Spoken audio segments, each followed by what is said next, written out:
Peter, what's great about the Mikey Pipes Pipe Doctor YouTube channel is that in these episodes, you can expect the unexpected. Expect the unexpected. Here we are for not one, but two central air systems that are not working in this mixed-use building in Lynbrook, which is in Nassau County, on Long Island, in the great state of New York. And I went down to the basement to check out the air handler. I made a wrong turn, and I see this. Stick around, smash that thumbs up button. That was just the intro.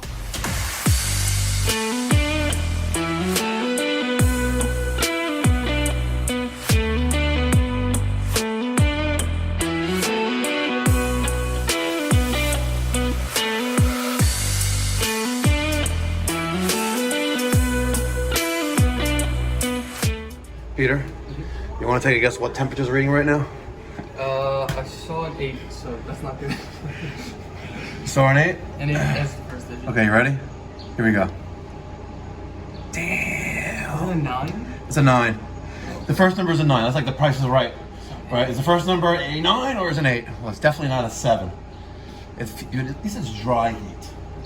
It's not that bad. Like, if I had a Latina chica right there, Okay.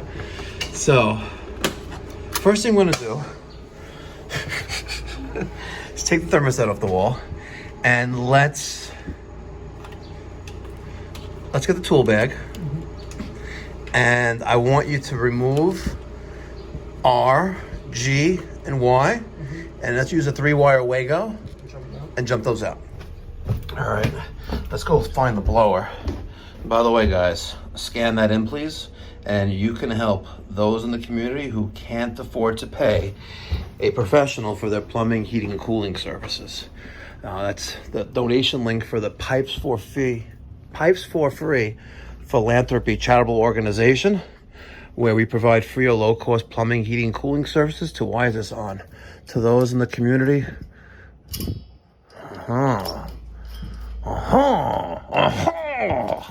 We have a zone it's on.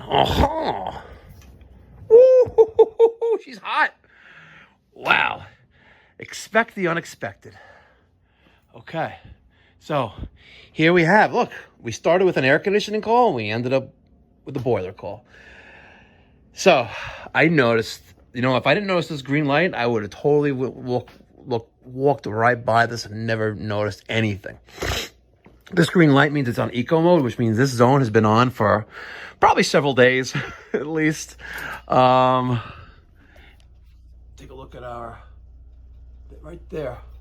You see that? That little thing right there my finger is pointing to? That's the lever that's activated by the motor that... I bet you she's stuck. She's stuck. That's pushing in the zone valve. So let's go get the little flat screwdriver right here. Peter used the Wago 3-conductor lever connector 221, and we jumped out R, Y, and G. R is 24 volts, Y is cooling circuit, G is blower circuit. So 24 volts is now going to both circuits, outdoor condenser and fan. So if there was a problem with the thermostat preventing that condenser from turning on, it's not a problem anymore. So before we head down to the boiler room, let's go see if that condenser's running.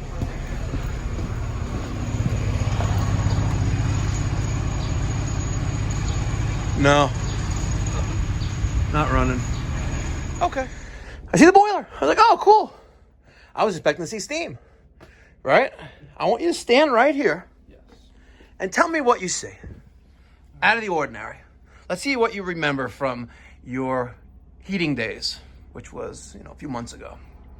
Okay. Well, we got... It's obviously hydronic because we have our zone. Okay, I think more simpler. What do you see going on right now that would warrant me here talking to you about it?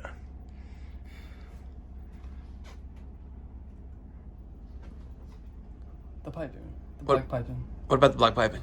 It shouldn't be there. Huh? That's not... Oh, come on. You had the look on your face as you were touching the pipe. Go touch the pipe. Touch the pipe. It's on. What's on? The boiler. The boiler is Running. and it's caliente. It's hot, right? Yeah, it's very hot. You didn't notice the green light? No, that didn't have. I mean, yeah, I noticed. Yeah. It, So the green light means it's on eco mode. It's getting power. It's just running at a very low speed. So the boiler is maintaining temperature right now, right? And if you look at the tridicator gauge, we're at 180 degrees. All right, we've got pressure in there. All right, so I immediately checked out zone valves. Check the zone valves. Tell me which one is on.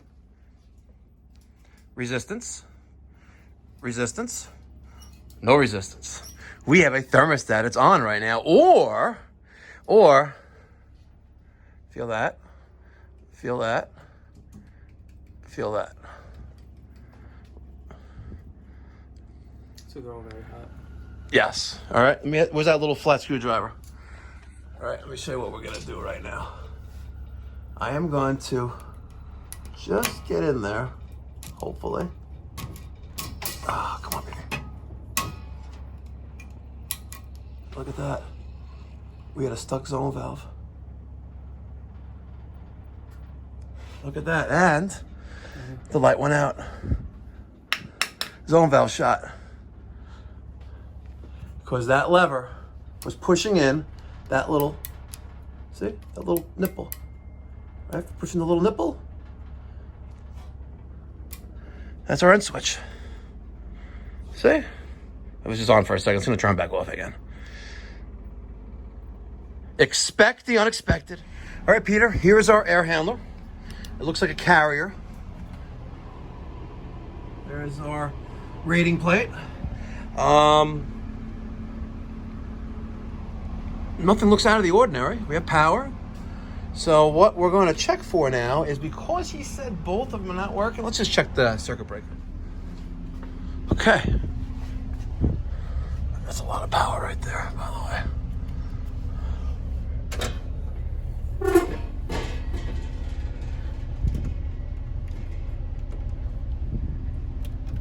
They're all on.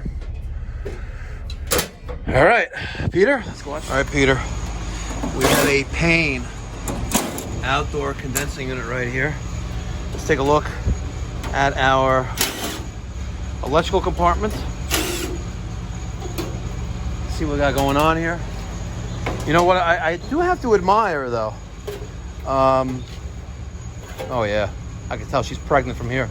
I got to admit, I am kind of impressed by the steel post pillars protecting the equipment from smartness, right? So let's take a look at what we have here, ladies and gentlemen. We have a blown up capacitor. Our contactor's pulled in, and if we feel on top of here, she's hot as can be. So the first thing we're gonna do, and I know I should be using my right hand, not the left hand. So we're gonna need a new dual capacitor. We're gonna need the cool presser as well, because nothing's running. And I'm gonna show you how we check the open start windings on the compressor to tell us when the compressor is cool enough before it runs. Because right now we're in thermal protection for both the condenser fan motor and the compressor. All right, Peter's pulling out the screw holding on the mounting bracket for the dual capacitor. Why don't you just pull it out now? You already did the screw out, right? Oh, those two screws. Take two screws out, but pay very close attention. The contactor is hot. We have 24 volts going to that contactor. Oh, you almost did it. You almost did it, by the way.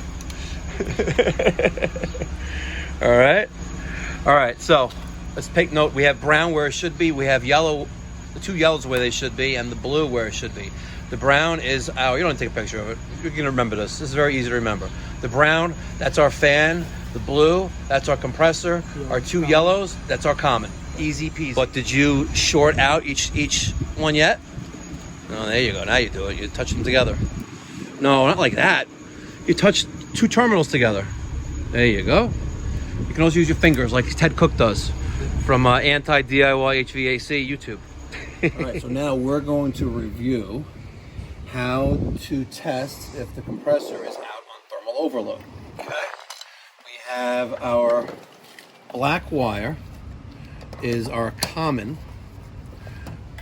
compressor. Mm-hmm. Our yellow is our run wire, and the blue is our start.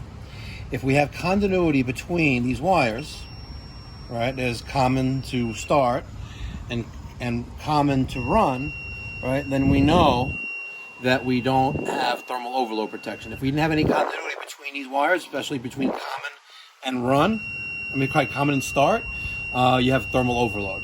Right now, it's not.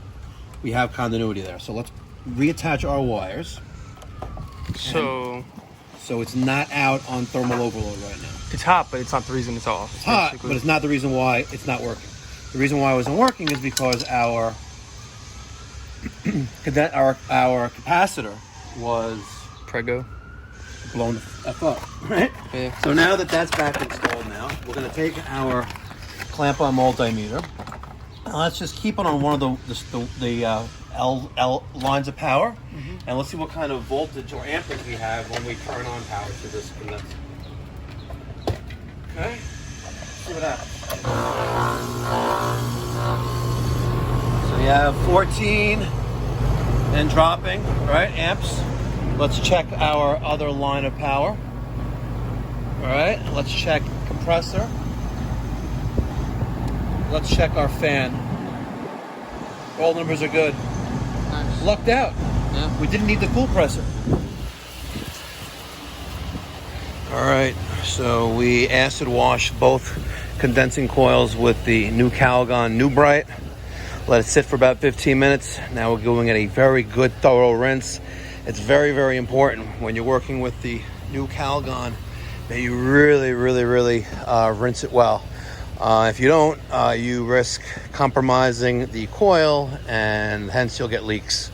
And you'll have no good of a coil. You have to replace the outdoor unit. So if you're a hack, do that and keep me busy. But don't do that because it's not the right thing to do, and it's ethically and morally not right. The new capacitor worked fine there. And yes, I have plenty of play in the wiring right there. I'm not worried about stretching anything. We're good. Perfect amount of play to have our condenser fan motor rest on top of the Goodman. All right, we're gonna rinse that, put this back together, put that one back together, turn them back on, and keep our fingers crossed. All right, both systems are now up and running. Got the respected branding covering up over the last guy who's not here anymore. And I removed the filters. This was the filter on the second floor apartment. This is a 14 by, what is this? 14 by 30? I don't know. Where is it? Yeah, 14 by 30. Boom. And this is a 24 by 24. And ladies and gentlemen, if that's how it came out, I'm a professional. You think the homeowner was ever going to be able to take this thing out by themselves? So much for the washable filter. We're gonna get him some 24 by 24. No, it's 20 by 20 actually. Let's see. Yeah, that's 20 by 20. This is a 14 by 30. Bow. And no, I did not replace the zone valve. We're gonna replace it in the fall when we go to a scheduled heating tune-up to check out that boiler, replace the zone valve, and check out all the heating elements in that building. That's how you get it done. Smash that thumbs up button, guys, and big, huge shout out to the 140,000 subscribers to the YouTube channel. Thank you so much. Much appreciated. Love you guys. No homo. Be well. God bless. Stay safe.